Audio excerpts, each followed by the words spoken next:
ചെമ്പനിപ്പൂ സീരിയലിന്റെ വരാനിരിക്കുന്ന ഒരു എപ്പിസോഡ് റിവ്യൂ വിശേഷങ്ങളിലേക്ക് എല്ലാവർക്കും സ്വാഗതം. കഴിഞ്ഞ എപ്പിസോഡിൽ നമ്മൾ അവസാനിപ്പിച്ചിട്ടുണ്ടായിരുന്നത് സച്ചിക്കും രേവതിക്കും റൂമില്ലാത്തത് കൊണ്ട് തന്നെ ശ്രുതിയും സുധിയും അതുപോലെ ശ്രീകാന്തും വർഷയും അവരുടെ മുറി ഓരോ ആഴ്ച വീതം സച്ചിക്കും രേവതിക്കും വേണ്ടിയിട്ട് കൊടുക്കുക. അങ്ങനെ റൊട്ടേറ്റ് ചെയ്തിട്ട് ഓരോരോ കപ്പിൾസ് 1 വീക്ക് ഹാളിൽ കിടക്കുന്ന രീതിയാക്കിയിട്ട് അച്ഛമ്മ മാറ്റുവാണ്. അങ്ങനെ ഈ ആഴ്ച സുധിയുടെയും ശ്രുതിയുടെയും റൂമിലാണ് കേട്ടോ നമ്മുടെ സച്ചിൻ രേവതിയും കിടക്കാൻ വേണ്ടി പോകുന്നത്. അച്ഛമ്മയുടെ ആ തീരുമാനത്തിന് എതിർത്തൊന്നും പറയാനും പറ്റത്തില്ലല്ലോ. അങ്ങനെ ആകെ ദേഷ്യത്തിൽ നിൽക്കുവാണ് നമ്മുടെ ശ്രുതിയും സുധിയും. ആ എപ്പിസോഡിന്റെ വിശേഷങ്ങൾ കേൾക്കാത്തവർ ആരെങ്കിലും ഉണ്ടെന്നുണ്ടെങ്കിൽ ലിങ്ക് ഞാൻ ഐക്കാട്ടിലും അതുപോലെ പിൻ കമന്റായിട്ടും കൊടുത്തേക്കാം കേട്ടോ. ബാക്കി വിശേഷങ്ങൾ നോക്കാം. തുടർന്ന് നമ്മുടെ രേവതി അടുക്കളയിൽ എന്തോ ചെയ്തുകൊണ്ടിരിക്കുകയാണ്. അങ്ങോട്ടേക്ക് അച്ഛമ്മ വരുന്നത് കാണുമ്പോഴേക്കും ആ അച്ഛമ്മ വാ, അച്ഛമ്മയ്ക്ക് ചായ എന്തെങ്കിലും വേണോന്ന് ചോദിക്കുന്നുണ്ട്. അതൊന്നും വേണ്ട, ഈ കാര്യങ്ങളൊക്കെ എപ്പോഴും നീ തന്നെ ചെയ്യണോ, എന്താ മറ്റുള്ളവരുടെ അടുത്തും ഇത് പറയണ്ടേ എന്നുള്ള കാര്യത്തെ കുറിച്ച് ചോദിക്കുമ്പോൾ കുഴപ്പമില്ല അച്ഛമ്മേ, ഇതിലിപ്പോ പറയാനൊക്കെ എന്തിരിക്കുന്നു രേവതി, നീ എല്ലാ കാര്യങ്ങളും ഇങ്ങനെ സഹിച്ചു പോകുന്നത് കൊണ്ടാണ് മറ്റുള്ളവരുടെ മുമ്പിൽ വെച്ചിട്ട് നിന്നെ താഴ്ത്തിക്കിട്ട് സംസാരിക്കുന്നത്. ഇതൊന്നും അച്ഛമ്മേ എനിക്ക് പുതിയതായിട്ടുള്ള കാര്യമൊന്നുമല്ലല്ലോ. ഈ വീട്ടിലേക്ക് വന്ന സമയത്ത് ആദ്യമൊക്കെ ഇത് കേൾക്കുന്ന സമയത്ത് എനിക്കും ആകെ എന്തോ പോലെ ഉണ്ടായിരുന്നു. എന്നാൽ ഇപ്പോ അത് കേട്ട് കേട്ട് എനിക്ക് ശീലായി. ഇപ്പോ അമ്മയുടെ ഇഷ്ടത്തിന് എന്ത് വേണമെങ്കിലും അമ്മ സംസാരിച്ചോട്ടെ, ഞാൻ അതിനെക്കുറിച്ചൊന്നും ചിന്തിക്കാൻ പോലും പോവാറില്ല എന്ന് കരുതിയിട്ട് നീ അങ്ങനെ തന്നെ വിട്ടുകളയരുത്. പറയുന്നതിന് 4 എണ്ണം അങ്ങോട്ടും തിരിച്ചു പറയണം. മൂത്തവരെ ബഹുമാനിക്കണം എന്ന് പറയുന്നത് ആവശ്യമായിട്ടുള്ള കാര്യം തന്നെയാണ് എന്ന് കരുതിയിട്ട് മൂത്തവര് നല്ല രീതിയിലല്ല നടക്കുന്നതെങ്കിൽ അതിനെ എതിർത്തിട്ട് സംസാരിക്കുന്നതും ചോദ്യം ചെയ്യുന്നതൊന്നും തെറ്റായിട്ടുള്ള ഒരു കാര്യമേ അല്ല. മനസ്സിലായോ നിനക്ക് എന്നുള്ള കാര്യം ചോദിക്കുമ്പോൾ ശരി എന്ന് പറയാണ്. ശരി അച്ഛമ്മേ, അത് വിട്ടേക്ക്. ഈ റൂമിന്റെ കാര്യത്തില് ഇപ്പൊ ഇങ്ങനെ ചെയ്യേണ്ട കാര്യമുണ്ടോ എന്നുള്ള കാര്യം ചോദിക്കുമ്പോ എങ്ങനെയെന്ന് ചോദിക്കാനോട്ടോ അച്ഛമ്മ. അല്ല അച്ഛമ്മേ, ഞങ്ങൾക്ക് തനിയെ റൂമൊന്നും വേണ്ട. എനിക്ക് തോന്നി നീ അല്ലെങ്കിലും ഇത് തന്നെ പറയുള്ളൂ എന്നുള്ള കാര്യം. അതല്ല അച്ഛമ്മേ, മറ്റുള്ളവർക്ക് അത് ബുദ്ധിമുട്ടാവില്ലേ? ആയിക്കോട്ടെ, കഷ്ടമായാലും സന്തോഷമാണെന്നുണ്ടെങ്കിൽ അതെല്ലാവരും ഒരുമിച്ച് അനുഭവിക്കണം. അതുകൊണ്ടല്ല അച്ഛമ്മേ, അവർ രണ്ടുപേരും പണക്കാരെ വീട്ടിലെ പെൺകുട്ടികളല്ലേ, അവർക്ക് തനിയെ റൂം അങ്ങനെ എല്ലാ സൗകര്യങ്ങളോടും കൂടി ജീവിച്ച ആൾക്കാരല്ലേ.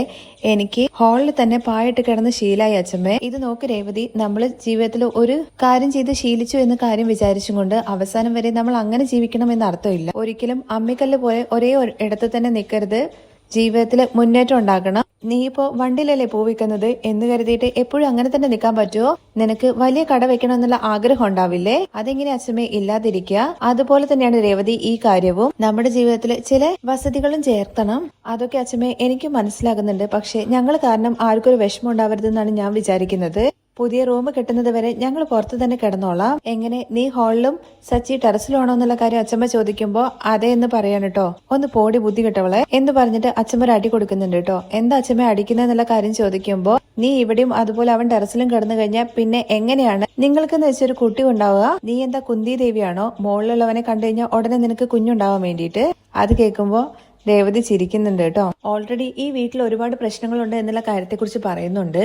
എന്നാൽ സച്ചിയാണെന്നുണ്ടെങ്കിൽ ഇപ്പോ നിന്റെ വാക്ക് കേട്ടിട്ട് കുറച്ച് സമാധാനപരമായിട്ടാണ് നടക്കുന്നത്. കുഞ്ഞിനെ ഉണ്ടാക്കുന്ന കാര്യത്തെ വിട്ടിട്ട് നിങ്ങൾ രണ്ടുപേരും തനിയെ കിടന്ന് ഉറങ്ങുവാണോ? നിനക്ക് തീരെ വിവരം ഇല്ലടി. അതിനെന്തിനാ അച്ഛമ്മേ ഇത്ര ധൃതി പിടിക്കുന്ന എന്നുള്ള കാര്യം ചോദിക്കുമ്പോ രേവതി, കുഞ്ഞുണ്ടാവുന്ന കാര്യത്തെക്കുറിച്ച് മാത്രമല്ല ഞാൻ പറയുന്നത്. ഭാര്യ ഭർത്താക്കന്മാർക്കിടയിൽ ഒരു അന്യോന്യം എപ്പോഴും ഉണ്ടാകണം. അപ്പോഴേ ഭർത്താവ് എപ്പോഴും തന്റെ കൈക്കുള്ളിൽ വരുള്ളൂ. മനസ്സിലായോ എന്നുള്ള കാര്യം ചോദിക്കുമ്പോൾ ചിരിച്ചും കൊണ്ട് നാണിച്ച് രേവതി ചിരിക്കുന്നുണ്ട് കേട്ടോ. നീ ചുമ്മാ തനിയെ കിടക്കാം, റൂം വേണ്ട എന്നുള്ള കാര്യങ്ങളെ കുറിച്ചൊന്നും പറയാൻ നിൽക്കണ്ട. ഇപ്പോ ഞാൻ പറയുന്ന കാര്യങ്ങൾ അനുസരിച്ചാ മതി. മരുമകളാവുന്ന സമയത്ത് കുറച്ചൊക്കെ വിട്ടുവീഴ്ച ചെയ്യണം ജീവിതത്തില്. പക്ഷെ നിന്റെ അമ്മായിമ്മയെ പോലെ ഒരു അമ്മായിമുള്ള വീട്ടില് നീ കുറച്ച് വാശിയോടെ തന്നെ നിൽക്കണം. മറ്റു 2 പെൺകുട്ടികളും ഒരുപക്ഷെ പണക്കാരെ വീട്ടിലെ പെൺകുട്ടികളാവും എന്ന് കരുതിയിട്ട് അവരുടെ മുമ്പിൽ നീ ഒട്ടും കുറഞ്ഞവളല്ല. കഴിഞ്ഞാൽ അവറ്റുങ്ങളും നിന്നെ വേലക്കാരിയാക്കി മാറ്റും. അയ്യോ അച്ഛമ്മേ, വർഷ എന്നെ ഒരു ചേച്ചിയെ പോലെയാണ് കാണുന്നത് എന്നുള്ള കാര്യം രേവതി പറയുന്നുണ്ട് കേട്ടോ. അപ്പോ ശ്രുതിയോ എന്നുള്ള കാര്യം ചോദിക്കുമ്പോ അത് അച്ഛമ്മേ, ഇതുവരെ അവരെന്ത് രീതിയിലാണ് എന്നെ കാണുന്നതെന്ന് ഇതുവരെ എനിക്ക് മനസ്സിലായിട്ടില്ല. ഓരോ നിമിഷം ഓരോ പോലെയാണെന്നുള്ള കാര്യം പറയുന്ന സമയത്ത് അവൾ എങ്ങനെയെങ്കിലും ഇരിക്കട്ടെ, നീ ആരുടെ മുമ്പിലും ഇറങ്ങി പോകരുത്. എല്ലാം സഹിച്ച് നീ ഇങ്ങനെ താഴെ തട്ടി തന്നെ നിന്നാൽ നിന്റെ മുകളിലേക്ക് ഉയരാൻ വേണ്ടിയിട്ട് ആരും അനുവദിക്കില്ല. ഈ കുടുംബത്തിലെ എല്ലാത്തിനുള്ള അധികാരം നിനക്കും ഉണ്ട്. എവിടെയും നിന്റെ സ്വയമര്യാദ വിട്ടുകൊടുക്കരുത്. മനസ്സിലായോ എന്നൊക്കെ ചോദിക്കുമ്പോ എന്ന് പറഞ്ഞിട്ട് രേവതി തല ആട്ടുന്നുണ്ട് കേട്ടോ. ഇന്ന് സുധിയാണെന്നുണ്ടെങ്കിൽ പുതിയ ഷോറൂം വാങ്ങാൻ വേണ്ടി പോകുന്നുണ്ടല്ലോ. ആ ഷോറൂം കാണിക്കാൻ വേണ്ടിയിട്ട് സുധിയുടെ പാർക്കിലെ ഫ്രണ്ടിനെയും കൂട്ടിയിട്ട് പോവാണ് കേട്ടോ ചെയ്യുന്നത്. എങ്ങനെയുണ്ട് ബ്രോ ഷോറൂം ഒക്കെ എന്നുള്ള കാര്യം നോക്കിയിട്ട് ചോദിക്കുന്നുണ്ട് കേട്ടോ. ശരിക്കും സുധി, നീ ഈ കട വാങ്ങാൻ വേണ്ടി പോവാണെന്നുള്ള കാര്യം ചോദിക്കുമ്പോ എന്താ ബ്രോ ഡൗട്ടായിട്ട് ചോദിക്കുന്നത്? അല്ല ബ്രോ, നീ ഓരോന്ന് ചെയ്യാൻ വേണ്ടി പോകുന്നെന്ന് വെറുതെ വായ കൊണ്ട് പറയാന്നല്ലാതെ ഇന്നിപ്പോ ശരിക്ക് ചെയ്യാൻ വേണ്ടി പോകുന്ന കാര്യം കണ്ടപ്പോ ഇപ്പോഴാണ് ബ്രോ എന്റെ ടൈം കുറച്ച് വർക്കൗട്ട് ആയെന്ന് ശ്രുതി പറയുന്നുണ്ട് കേട്ടോ. അതിന് നീ ആദ്യം എനിക്കാണ് നന്ദി പറയേണ്ടത്. നിങ്ങൾക്കോ എന്നുള്ള കാര്യം ചോദിക്കുമ്പോ ഞാനല്ലേ നിന്നെ ഒരു സ്വാമിയുടെ അടുത്തേക്ക് കൂട്ടിക്കൊണ്ട് പോയത്. അവര് പറഞ്ഞ് പരിഹാരം ചെയ്തത് കൊണ്ടാണ് ഇപ്പോ നിനക്ക് കാശ് കിട്ടിയിട്ട് നീ ബിസിനസ് ആരംഭിക്കാൻ വേണ്ടി പോകുന്നത്. ഞാൻ പരിഹാരം മുഴുവനായിട്ട് ചെയ്യാതെ പാതിയിലിട്ടിട്ട് പോയില്ലെന്ന് ശ്രുതി ചോദിക്കുമ്പോ പാതി പരിഹാരം ചെയ്തതിന് തന്നെ ഇത്രയും പവർ ആണെന്നുണ്ടെങ്കിൽ നീ മുഴുവനായിട്ട് പരിഹാരം ചെയ്തിട്ടുണ്ടായിരുന്നെങ്കിൽ നിനക്ക് ഉറപ്പായിട്ട് ഒരു ഷോപ്പിംഗ് മാൾ തന്നെ മേടിക്കാമായിരുന്നു എന്ന് കരുതിയിട്ട് എനിക്ക് വീണ്ടും പോയിട്ട് പിച്ചെടുക്കാൻ വേണ്ടി പറ്റുമെന്ന് ശ്രുതി ചോദിക്കുകയാണേ. എന്തായാലും എനിക്ക് കിട്ടിയിടത്തോളം മതി. നിനക്കെന്തായാലും വലിയ മനസ്സാണെന്നൊക്കെ ആ പാർക്ക് ഫ്രണ്ട് പറയുന്നുണ്ട് കേട്ടോ. അതേ നിമിഷം ശ്രുതിയാണെന്നുണ്ടെങ്കിൽ മീരയും കൂട്ടിയിട്ട് അവിടേക്ക് വരുന്നുണ്ട് ഷോപ്പ് കാണിച്ചു കൊടുക്കാൻ വേണ്ടിയിട്ട്. എന്താടി കട നന്നായിട്ടുണ്ടോ എന്നുള്ള കാര്യം ചോദിക്കുമ്പോൾ മീര കടയെല്ലാം നന്നായിട്ടുണ്ട്, നിനക്കെന്തായാലും വേറൊരു ബിസിനസ്സും കൂടി സ്റ്റാർട്ട് ചെയ്യായിരുന്നു എന്നുള്ള കാര്യത്തെ കുറിച്ച് മീര പറയുന്നുണ്ട് കേട്ടോ. എന്ത് കേടി വേല ചെയ്യുന്നത് എങ്ങനെയാണെന്നുള്ള കാര്യം ഓൺലൈനായിട്ട് പഠിപ്പിച്ചു കൊടുക്കുന്നു എന്ന് പറഞ്ഞിട്ട് ഓൺലൈൻ ബിസിനസ് അങ്ങ് തുടങ്ങും. അത് കേൾക്കുമ്പോഴേക്ക് ശ്രുതി എന്താടി എന്നുള്ള കാര്യം ചോദിച്ചിട്ട് മീരയെ അടിക്കുന്നുണ്ട് കേട്ടോ. പിന്നെ അല്ലാതെ നിന്റെ അമ്മയപ്പന് വന്ന് ചേരേണ്ട പണം നിന്റെ കാശാണെന്നും പറഞ്ഞുകൊണ്ട് നീ പുതിയ കട ആരംഭിക്കാൻ വേണ്ടി പോവല്ലേ, നീ വല്ലാത്തൊരാള് തന്നെയാണ്. പിന്നെ കാശ് കൊണ്ടുപോയിട്ട് കൊടുക്കാനാണോ നീ പറയുന്നതെന്ന് ശ്രുതി ചോദിക്കുമ്പോ മീര മറുപടി ഒന്നും പറയുന്നില്ല കേട്ടോ. ശ്രുതി വീണ്ടും തുടരുന്നുണ്ട്. ഇപ്പോഴാണ് ഞങ്ങൾക്ക് മുകളിലോട്ട് വരാൻ വേണ്ടിയിട്ട് ഒരു ചാൻസ് കിട്ടിയത്. ഇതില് ശ്രുതി സക്സസ് ആയി കഴിഞ്ഞു കഴിഞ്ഞാൽ പിന്നെ ഞങ്ങളുടെ ലൈഫ് തന്നെ മാറും. ഇത് കേട്ട ഉടനെ തന്നെ മീര ചോദിക്കുന്നുണ്ട് കേട്ടോ, നിന്നെ കുറിച്ച് അറിഞ്ഞു കഴിഞ്ഞാൽ നിന്റെ ലൈഫ് എങ്ങനെ മാറാൻ വേണ്ടി പോകുന്നുള്ള കാര്യം നീ ചിന്തിച്ച് നോക്കിയിട്ടുണ്ടോ? ഇപ്പൊ ഞാൻ അവന് സപ്പോർട്ടീവായിട്ട് നിന്ന് കഴിഞ്ഞാൽ എനിക്ക് പ്രോബ്ലം വരുന്ന സമയത്ത് അവൻ എന്റെ കൂടെ നിൽക്കും. നീ എന്തൊക്കെയോ പറയുന്നു, നടക്കട്ടെ, നല്ലതെന്നൊക്കെ പറഞ്ഞിട്ട് മീര വാ എന്ന് പറഞ്ഞ് ശ്രുതിയും കൂട്ടി പോവാണേ. ശ്രുതിയും അതുപോലെ മീരയും ശ്രുതിയുടെ പാർക്കിലെ ഫ്രണ്ടും എല്ലാവരും ഒരുമിച്ച് ചേരുവാണ് കേട്ടോ. അപ്പോഴേക്കും കടയിലെ ഓണർ അങ്ങോട്ടേക്ക് വരുന്നുണ്ട്. 2 ദിവസത്തിനുള്ളിൽ തന്നെ ഡോക്യുമെന്റ്സും കാര്യങ്ങളും എല്ലാം റെഡിയാകും. ഈ കടയുടെ പേര് എന്ന് പറഞ്ഞ് തുടങ്ങുമ്പോഴേക്കും സർ ഞങ്ങൾ കടയ്ക്ക് മറ്റൊരു പേര് പ്ലാൻ ചെയ്യുന്നുണ്ട് എന്നുള്ള കാര്യത്തെ കുറിച്ച് ശ്രുതി പറയുന്നുണ്ട്. അത് കേൾക്കുമ്പോൾ അദ്ദേഹം പറയുന്നത് ശരി, നിങ്ങൾ അങ്ങനെ പ്ലാൻ ചെയ്യുന്നുണ്ടല്ലേ, ഓക്കെ, എന്തായാലും ഓപ്പണിംഗ് കുറച്ച് ഗ്രാൻഡ് ആയിട്ട് ചെയ്തോളൂ. അപ്പോഴേ നിങ്ങളുടെ കടയുടെ പേര് പെട്ടെന്ന് തന്നെ എല്ലാവർക്കും അറിയാൻ വേണ്ടി പറ്റത്തുള്ളൂ. അത് വലിയൊരു പ്രഖ്യാപനം പോലെ ആവുമല്ലോ.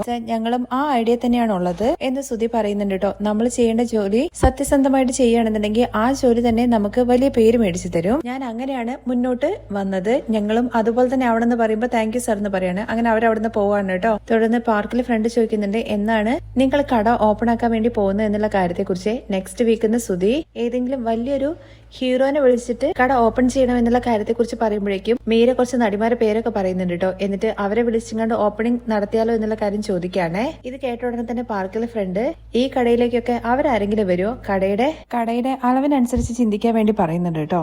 മീര ചുമ്മാ കളിയാക്കാൻ വേണ്ടിയിട്ട് പറഞ്ഞതാണ്. എന്നാൽ തിരിച്ചും അതേ പോസ്റ്റിൽ തന്നെ അദ്ദേഹം ഗോൾ അടിക്കുന്നുണ്ട്. അത് കഴിഞ്ഞതിന് ശേഷം സുധീരുടെ അടുത്ത് ചോദിക്കുന്നുണ്ട് കേട്ടോ, അത് ആരാണ് ബ്രോ എന്ന്. അത് വിട് ബ്രോ എന്ന് പറയാണ് കേട്ടോ. ഇപ്പൊ വിളിക്കുക എന്നുള്ള കാര്യത്തെ കുറിച്ച് സുധി ചിന്തിച്ചുകൊണ്ടിരിക്കുമ്പോ ഇപ്പൊ പുതിയതായിട്ട് അഭിനയിക്കാൻ വേണ്ടി തുടങ്ങിയ ആൾക്കാരുണ്ടാവില്ലേ, ഒരു വിധത്തിൽ പോപ്പുലർ ആയിട്ടില്ല, അവരെ വിളിക്കാം. കടയ്ക്ക് ആള് വന്നാലും ഇല്ലെങ്കിലും നടിയെ കാണാൻ വേണ്ടിയിട്ട് ഒരുപാട് ആൾക്കാർ വരും. അപ്പോൾ ഒറ്റ ദിവസം കൊണ്ട് തന്നെ കട നല്ല പോപ്പുലർ ആകും. അത് നല്ല ഐഡിയ ആണെന്ന് കേട്ടോടെ തന്നെ ശ്രുതി പറയുന്നുണ്ട് കേട്ടോ. ആ ആക്ടർ സോഷ്യൽ മീഡിയയിൽ പോസ്റ്റ് ഇട്ട് കഴിഞ്ഞാൽ നമ്മുടെ കടയ്ക്ക് നല്ല പോപ്പുലാരിറ്റി കിട്ടും. പക്ഷെ ഇതൊന്നും ശ്രുതിക്ക് അത്ര ഇഷ്ടപ്പെടുന്നില്ല കേട്ടോ. അടുത്തതായിട്ട് മീര ചോദിക്കുന്നുണ്ട് എന്ത് പേരാണ് കടയ്ക്ക് ഇടാൻ വേണ്ടി പോകുന്നത് എന്നുള്ള കാര്യത്തെ കുറിച്ച്. ആന്റിയുടെ പേരാണ്. അമ്മയുടെ പേരാണല്ലേ ഇടാൻ പോണെന്ന് ആ പാർക്കിലെ ഫ്രണ്ട് ചോദിക്കുമ്പോഴേക്കും വേറെ ഓപ്ഷൻ ഇല്ല ബ്രോ എന്ന് പറഞ്ഞിട്ട് മുഖം ഒന്ന് ചുളിക്കുന്നുണ്ട് കേട്ടോ. അത് കഴിഞ്ഞ് നേരെ പോയിട്ട് ശ്രുതി അവിടുത്തെ ചെയറിൽ പോയിട്ട് ഇരിക്കുവാണ്. അവിടുത്തെ ഓണർ ഇരിക്കുന്ന ആ ചെയറിൽ നന്നായിട്ടല്ലേ ബ്രോ എന്നുള്ള കാര്യം ചോദിക്കുമ്പോ എന്തായാലും ഇനിയിപ്പോ കുറച്ച് ദിവസത്തിന് ശേഷം ഇവിടുന്ന് എണീക്കാൻ വേണ്ടി പോകുന്നില്ലല്ലോ, നീയാണെന്നുണ്ടെങ്കിൽ ഇരുന്നിടത്തുനിന്ന് അധ്വാനിക്കാൻ വേണ്ടിയിട്ടുള്ള ജോലി തേടിക്കൊണ്ടിരിക്കില്ലായിരുന്നോ. അവൻ പറയുന്നതൊന്നും അത്ര ഇഷ്ടപ്പെടുന്നില്ല കേട്ടോ ശ്രുതിക്ക്. ബ്രോ ഓണർ കാണൂ എന്നുള്ള കാര്യത്തെ കുറിച്ച് ആ ഫ്രണ്ട് പറയുന്നുണ്ട് കേട്ടോ. കാരണം ശ്രുതിയാണെന്നുണ്ടെങ്കിൽ ആ കസേരയിലിരുന്ന് അങ്ങോട്ടും ഇങ്ങോട്ടൊക്കെ ആക്കുന്നുണ്ട്. അപ്പോഴേക്കും ഞാനല്ലേ ബ്രോ ഓണർ എന്ന് ചോദിക്കുകയാണെ ശ്രുതി. ഇനിയും നിന്റെ കയ്യിലേക്ക് വന്നിട്ടില്ല ശ്രുതി, ഇപ്പോഴും ഓണർ അവര് തന്നെയാണ്. അപ്പോഴും ശ്രുതിയുടെ മുഖത്ത് അത്ര വലിയ തെളിച്ചൊന്നുമില്ല കേട്ടോ. ഒരു ദേഷ്യം പിടിച്ചൊരു ഭാവത്തിൽ ഇഷ്ടമല്ലാത്ത രീതിയിൽ ഇങ്ങനെ മുഖം പിടിച്ച് നിൽക്കുന്നുണ്ട്. തുടർന്ന് അവർ വീട്ടിലെത്തിയതിന് ശേഷമാണ് കേട്ടോ കാണിക്കുന്നത്. രാത്രി ശ്രുതി AC ഒക്കെ ഓണാക്കിയിട്ട് ഇങ്ങനെ കിടക്കുവാണ്. അപ്പോഴാണ് ശ്രുതി അങ്ങോട്ടേക്ക് വരുന്നത്. എന്താ ശ്രുതി ഇത്ര പെട്ടെന്ന് കിടന്നെന്നുള്ള കാര്യം ചോദിക്കുമ്പോ പിന്നെ വേറെ എന്ത് ചെയ്യാനാണ്, ഉറങ്ങണ്ടേ, നമ്മൾ ഇന്ന് പുറത്താണ് കിടക്കേണ്ടത്, മറന്നുപോയോ എന്നുള്ള കാര്യം ചോദിക്കുമ്പോ ആണല്ലേ, ഈ ചുമ്മാ അച്ഛമ്മ വെറുതെ ആവശ്യമില്ലാത്ത ഓരോ കാര്യങ്ങൾ പറഞ്ഞിട്ട് പോയി, എനിക്കങ്ങനെ തറയിലൊന്നും കിടന്നു കഴിഞ്ഞാൽ ഉറക്കം വരില്ല ശ്രുതി, ഞാൻ വേണമെങ്കിൽ ഇവിടെ തന്നെ കിടന്നോളാം. ശ്രുതി അങ്കിള് വരെ പറഞ്ഞിട്ടുണ്ട്, ഇപ്പോ നമ്മൾ പുറത്തു പോയില്ലെങ്കിൽ ആ സച്ചി വന്നിട്ട് വെറുതെ ആവശ്യമില്ലാതെ ഓരോ പ്രശ്നം ഉണ്ടാക്കും. ശ്രുതി അവിടെ AC ഒന്നുമില്ല, പിന്നെ ശരിക്കും ഉറങ്ങാനും പറ്റില്ല. എനിക്കും അറിയാം ശ്രുതി, പക്ഷെ നമുക്ക് എന്ത് ചെയ്യാൻ വേണ്ടി പറ്റും, 1 വീക്കല്ലേ, നമുക്ക് അഡ്ജസ്റ്റ് ചെയ്യാം, വാ എന്ന് പറഞ്ഞിട്ട് കൈപിടിച്ച് വലിക്കുകയാണ് കേട്ടോ. അപ്പോഴും മടിച്ചിരിക്കുകയാണ് ശ്രുതി. അതേസമയം നമ്മുടെ രേവതിയാണെന്നുണ്ടെങ്കിൽ ഹാളില് ഇതൊക്കെ നീക്കിയിട്ട് കിടക്കാനുള്ള ഒരുക്കങ്ങൾ ചെയ്തുകൊണ്ടിരിക്കുകയാണ്. അപ്പോഴേക്കും വർഷ അങ്ങോട്ടേക്ക് വരുന്നുണ്ട്. ചേച്ചി എന്താ ചെയ്യുന്നതെന്നുള്ള കാര്യം ചോദിച്ചും കൊണ്ട്. ഉറങ്ങാൻ വേണ്ടിയിട്ട് പാ വിരിച്ചുകൊണ്ടിരിക്കുകയാണ് വർഷ. ഇന്ന് നിങ്ങൾ ഉള്ളിലല്ലേ കിടക്കേണ്ടത്, അങ്ങനെയല്ലേ അച്ഛമ്മ പറഞ്ഞത്? അതെ, പക്ഷെ അവരിനിയും പുറത്തേക്കൊന്നും വന്നില്ല, ചിലപ്പോ ഉറങ്ങിയിട്ടുണ്ടാകും. ശരി, എന്തായാലും അവരെ ശല്യം ചെയ്യണ്ടെന്ന് കരുതിയിട്ട് ഞാൻ പാ വിരിച്ചതാണ്. അതേസമയം ശ്രുതിയാണെന്നുണ്ടെങ്കിൽ തലണയും അതുപോലെ ബെഡ്ഷീറ്റും കാര്യങ്ങളൊക്കെ എടുത്തിട്ട് വാ സുധി നമുക്ക് പുറത്ത് പോയെന്ന് പറഞ്ഞിട്ട് ബെഡ്ഷീറ്റ് അവന് മേലേക്ക് ഇട്ട് കൊടുക്കുന്നുണ്ട് കേട്ടോ. പക്ഷെ അപ്പോഴും സുധി മടിച്ചിട്ട് അവിടെ തന്നെ കിടക്കുവാണ്. ചേച്ചി അങ്ങോട്ടേക്ക് വരുന്നുണ്ട് കേട്ടോ. ശ്രീകാന്തും അവിടെ തന്നെ ഉണ്ട്. അല്ല രേവതി, നീ എന്തിനാ ഇവിടെ പാ വിരിക്കുന്നതെന്നുള്ള കാര്യം ചോദിക്കുമ്പോ പിന്നല്ലാതെ നമ്മൾ എന്താ ചെയ്യാ, ഇന്ന് നമ്മൾ ഉള്ളിലല്ലേ കിടക്കണ്ടെന്ന് സച്ചി ചോദിക്കുമ്പോ ശ്രീകാന്ത് പറയുന്നുണ്ട്, അതെ ഫസ്റ്റ് വീക്ക് നിങ്ങളോട് ഉള്ളിൽ കിടക്കാനല്ലേ അച്ഛമ്മ പറഞ്ഞത്, അതിന് അവര് പുറത്ത് വരണ്ടെന്ന് വർഷ ചോദിക്കുകയാണേ. എന്താ അവൻ പുറത്തേക്ക് വന്നില്ല എന്നുള്ള കാര്യം ചോദിക്കുന്നുണ്ട് സച്ചി. ഇല്ല എന്ന് വർഷ പറയുമ്പോ എടാ സുധി എന്ന് പറഞ്ഞിട്ട് പുറത്തേക്ക് വാടാ എന്ന് പറഞ്ഞ് വിളിക്കാണ്. സുധിയെ വിളിക്കുന്ന കേൾക്കുമ്പോഴേക്കും രേവതി പറയുന്നുണ്ട്, സച്ചിയേട്ടാ വെറുതെ വിളിച്ചു പോവണ്ട, അവർ ഉറങ്ങിയിട്ടുണ്ടെങ്കിൽ കിടന്നോട്ടെ, ഉണർത്തണ്ട എന്ന് പറയുന്ന സമയത്ത് രേവതി, നിനക്ക് അവനെ കുറിച്ച് ശരിക്കും അറിയില്ല, റൂം കണ്ടു കഴിഞ്ഞ് കഴിഞ്ഞാൽ പിന്നെ അവൻ അത് പിടിവിടില്ല. അങ്ങനെ രേവതി തടയുന്നുണ്ടെങ്കിൽ പോലും സച്ചി പോയിട്ട് കഥകിന് മുട്ടുവാണേ. എടാ പുറത്ത് വാടാ എന്നുള്ള കാര്യം പറഞ്ഞുകൊണ്ട് അപ്പൊ കിടന്നോടത്ത് വേഗം തന്നെ എണീക്കാണ് കേട്ടോ സുധി. കണ്ടില്ലേ, അവൻ കിടന്ന് അലറാൻ തുടങ്ങി. വാ സുധി നമുക്ക് പോവാം. അപ്പോഴേക്കും സച്ചി വിളിച്ചു പോകുന്നത് കേൾക്കുമ്പോഴേക്കും രവി അങ്ങോട്ടേക്ക് വരുന്നുണ്ട്. എന്താ സച്ചി ഇവിടെ ഒച്ച സൗണ്ട് എന്നുള്ള കാര്യം ചോദിക്കുമ്പോൾ ഇവന് സൗണ്ട് ഉണ്ടാക്കാൻ വേണ്ടിയിട്ട് പ്രത്യേകിച്ച് എന്തെങ്കിലും കാരണം വേണോ എന്നുള്ള കാര്യം ചോദിക്കാനുണ്ട് ചന്ദ്ര. അച്ഛ അവൻ ഇതുവരെ പുറത്തേക്ക് വന്നില്ല, അപ്പൊ പിന്നെ ഞാൻ ഒച്ച എടുക്കണ്ടേ. അങ്ങനെ സുധി കഥക് തുറന്നിട്ട് പുറത്തേക്ക് വരുവാണ് കേട്ടോ. ഇപ്പൊ നിന്റെ പ്രശ്നം എന്താടാ എന്നുള്ള കാര്യം ചോദിച്ചുകൊണ്ട്, എന്താടാ നീ ഉള്ളിൽ സുഖമായിട്ട് കിടന്ന് ഉറങ്ങാണല്ലേ, ഇന്ന് ഞങ്ങളല്ലേ ഉള്ളിൽ കിടക്കേണ്ടത്, അത് ഞങ്ങൾക്കും അറിയാവുന്ന ശ്രുതി റെഡി ആയിട്ട് വരണ്ടേ എന്നുള്ള കാര്യം ചോദിക്കുമ്പോ, എന്താ നിങ്ങളോ സിനിമയ്ക്ക് പറ്റുവാണോ പോകുന്നത് റെഡി ആയിട്ട് വരാൻ വേണ്ടിയിട്ട്? അങ്കിൾ ഇവൻ എന്തിനാ ഇപ്പൊ കിടന്ന് പോകുന്നത്, ഞങ്ങൾ പുറത്തേക്ക് വന്നില്ലേ എന്നുള്ള കാര്യം ശ്രുതി ചോദിക്കുമ്പോ, ഞാനിവിടെ വിളിച്ചു കൂവിയത് കൊണ്ടാണ് നിങ്ങൾ പുറത്തേക്ക് വന്നത്, ഇല്ലെങ്കിൽ അവിടെ ഉള്ളിൽ തന്നെ കിടക്കുമായിരുന്നല്ലോ. എടാ എന്തായാലും അവര് പുറത്തേക്ക് വന്നില്ലേ, നീ കിടക്ക് ഉള്ളിൽ പോയിട്ട്. അത് കേട്ട ഉടനെ തന്നെ ശ്രുതി പറയുന്നുണ്ട് കേട്ടോ, അച്ഛാ ഹാളില് കാറ്റുണ്ടാവില്ല, ശരിക്ക് ഒരു AC വാങ്ങി വെക്കായിരുന്നു എന്നുള്ള കാര്യം പറയുമ്പോഴേക്കും ചന്ദ്ര, അതാണ് അന്ന് വർഷയുടെ അമ്മ പറഞ്ഞത്, എന്നാ നിന്റെ അച്ഛനല്ലേ വേണ്ടെന്നുള്ള കാര്യം പറഞ്ഞത്. ചന്ദ്രേ, നമ്മൾ കല്യാണം കഴിഞ്ഞ് വന്നത് മുതൽ ഇന്ന് വരെ ഹാളിലെ AC ഇല്ലാണ്ടാണ് നിൽക്കുന്നത്. നമ്മുടെ 3 മക്കളും AC ഇല്ലാണ്ടാണ് ഇവിടെ കളിച്ചു വളർന്നത്. ഇത്രയും നാള് AC ഇല്ലാതല്ലേ ഈ ഹാൾ ഉണ്ടായിരുന്നത്.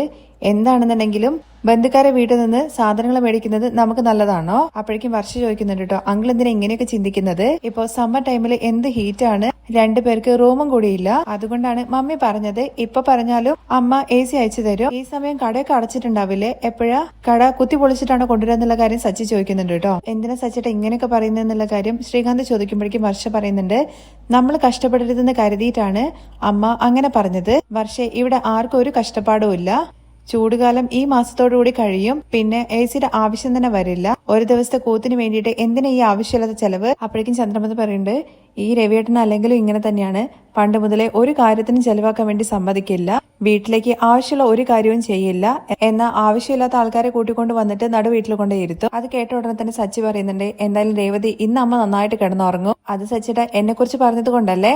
നീ ആള് കൊള്ളാലോ, നീ കറക്റ്റ് ആയിട്ട് പറഞ്ഞു. അത് കേൾക്കുമ്പോ നമ്മുടെ ചന്ദ്ര ആകെ നാണക്കെടുന്നുണ്ട് കേട്ടോ. അപ്പോഴേക്കും രവി എങ്ങനെയെങ്കിലും പ്രശ്നങ്ങൾ പരിഹരിക്കണല്ലോ അങ്ങനെ പറയുന്നുണ്ട്. ഓരോരുത്തർ അതും പറഞ്ഞുകൊണ്ട് നിൽക്കാതെ എല്ലാവർക്കും ജോലി ഉള്ളതല്ലേ, പോയി കിടന്നുറങ്ങാൻ നോക്ക്. അപ്പോഴേക്കും ശ്രുതിയാണെന്നുണ്ടെങ്കിൽ കേട്ട ഉടനെ തന്നെ റൂമിലേക്ക് കയറി പോവാണ് കേട്ടോ. എടാ നീ ഇന്ന് പുറത്തല്ലേ കിടക്കേണ്ടത്, പോയി കിടക്കുക എന്ന് പറഞ്ഞിട്ട് രവി തന്നെ ശ്രുതിയും പുറത്താക്കുവാണ് കേട്ടോ. എല്ലാരും പോയി കിടക്കുക എന്ന് പറഞ്ഞിട്ട് അങ്ങനെ അവർ പോയി കഴിഞ്ഞതിന് ശേഷം സച്ചി പറയുന്നുണ്ട് കേട്ടോ, നീ വേഗം തന്നെ പായും തലനൊക്കെ എടുത്തിട്ട് വാ, ഇവിടെ ഒരു റൂം സൈക്കോ ഉണ്ട്, അവൻ ഇടം കിട്ടിക്കഴിഞ്ഞാൽ അപ്പൊ റൂമിനുള്ളിൽ കയറി കിടക്കും. പുറത്തേക്ക് ഇറങ്ങി വരുവാണ് കേട്ടോ. ആ നിപ്പ് കാണുമ്പോൾ ശ്രുതി പറയുന്നുണ്ട്, ഈ ഒരാഴ്ചത്തേക്കല്ലേ ശ്രുതി എന്നുള്ള കാര്യം. ശരി എന്ന് പറഞ്ഞിട്ട് നേരെ റൂമിന്റെ അവിടെ പോയിട്ട് മുട്ടുന്നുണ്ട് കേട്ടോ. സച്ചി റൂം തുറന്നിട്ട് ചോദിക്കുന്നുണ്ട്, എന്താടാ ഇന്ന്, എന്റെ ചാർജർ ഉള്ളിലുണ്ട്, എന്നിട്ട് പോയി എടുത്തിട്ട് പോ എന്ന് പറഞ്ഞിട്ട് പോവാണ്. അത് എടുത്തുകൊണ്ട് കുറച്ചു നേരം സോഫയിൽ ഇരുന്നിട്ട് വീണ്ടും എന്റെ ഫേവറേറ്റ് പില്ലോ എവിടെ എന്നുള്ള കാര്യം ചോദിച്ചും കൊണ്ട് കഥകിന് ചെന്ന് വീണ്ടും മുട്ടുകയാണ് കേട്ടോ. ഇനി എന്താണ് നിനക്ക് വേണ്ടെന്നുള്ള കാര്യം ചോദിക്കുമ്പോൾ എന്റെ പില്ലോ അകത്തുണ്ട്, ചെന്ന് എടുത്തിട്ട് പോടാ എന്ന് പറഞ്ഞിട്ട് സച്ചി ആട്ടുന്ന പോലെ പറയണേ. അങ്ങനെ പില്ലോയും അതുപോലെ ഡോയൊക്കെ എടുത്തിട്ട് പുറത്തേക്ക് വരുന്നുണ്ട്. അവിടെ ഇരിക്കുന്ന സമയത്ത് ശ്രുതി വീണ്ടും പറയുന്നുണ്ട്, ശ്രുതി ഇനി ഈ ഒരാഴ്ചത്തേക്കല്ലേ മാത്രമല്ലേ എന്നുള്ള കാര്യം ചോദിക്കുമ്പോൾ ശ്രുതി ആ റൂമിനുള്ളിൽ എന്ത് ജില്ലെന്നുള്ള പോലെ ഉണ്ട് എന്നുള്ള കാര്യം പറയുമ്പോൾ അത് AC ഉണ്ട് അങ്ങനെയല്ലേ ഉണ്ടാവുള്ളൂ, ദിവസവും അവൻ AC കാറിലല്ലേ ചുറ്റിക്കറങ്ങുന്നത്, അവന് പോരാത്തിന് AC-യും ഇപ്പൊ തന്നെ നോക്ക് എന്തോരം വേർക്കുന്നുണ്ട് എന്നുള്ള കാര്യം എന്ന് പറഞ്ഞിട്ട് വീണ്ടും പോയിട്ട് കഥകിന് മുട്ടാണ്. 2-3 മുട്ടൽ കഴിഞ്ഞതിന് ശേഷം സച്ചി തുറക്കുന്നത്. അത് എന്ന് പറഞ്ഞ് തുടങ്ങുമ്പോഴേക്കും ഒന്നും മിണ്ടണ്ട എന്നുള്ള രീതിയിൽ കൈകൊണ്ട് ഇങ്ങനെ ആക്ഷൻ കാണിക്കുന്നുണ്ട് കേട്ടോ. എന്നിട്ട് സച്ചി പോയിട്ട് ഒരു ബെഡ്ഷീറ്റ് അങ്ങോട്ട് നിവർത്തി വെക്കാണ്. അതിനകത്ത് ശ്രുതിയുടെയും എന്തൊക്കെയോ കുറെ സാധനങ്ങൾ, പേഴ്സ്, ബാഗ്, അങ്ങനത്തെ കുറെ സാധനങ്ങളെല്ലാം കൂടി ചുരുട്ടി കൂട്ടിങ്ങാണ്ട് ശ്രുതിയുടെ കയ്യിലേക്ക് കൊടുക്കാൻ കേട്ടോ. ഇതിൽ നിങ്ങൾ രണ്ടുപേരുടെ എല്ലാ സാധനങ്ങളും ഉണ്ട്, ഇനി വന്ന് കഥകിന് മുട്ടിക്കഴിഞ്ഞ് കഴിഞ്ഞാൽ നിന്റെ ഞാൻ വിരൽ ഒടിച്ച് കളയും. നാളെ എനിക്ക് ട്രിപ്പിന് പോകാനുള്ളതാണ്, നിന്നെ പോലെ ചുമ്മാ ഇരിക്കാനുള്ളതല്ല. ഞാൻ ഷോറൂം ഓപ്പൺ ആക്കാൻ വേണ്ടി പോകാന്നുള്ള കാര്യം ശ്രുതി പറയുമ്പോൾ അതൊക്കെ തുറന്നതിന് ശേഷം നോക്കാൻ പോയി കിടന്നുറങ്ങണം എന്ന് പറഞ്ഞിട്ട് സച്ചി ആട്ടി വിടുവാണ് കേട്ടോ. എന്നിട്ട് കഥക് വീണ്ടും അടിക്കുന്നുണ്ട്. അപ്പോഴാണ് ചന്ദ്രമതി വെള്ളമൊക്കെ എടുത്തിട്ട് ആയിട്ട് വന്നത് കേട്ടോ. രണ്ടുപേരും അങ്ങോട്ടും ഇങ്ങോട്ടും ഇങ്ങനെ നോക്കി നിൽക്കുന്നത് കാണുമ്പോൾ അരികിലേക്ക് ചെല്ലുന്നുണ്ട് കേട്ടോ. നീ എന്തിനാണ് അവനടുത്ത് സംസാരിക്കാൻ വേണ്ടി പോകുന്നത്? രേവതി ചാവി കൊടുത്തോണ്ടിരിക്കുകയാണ്.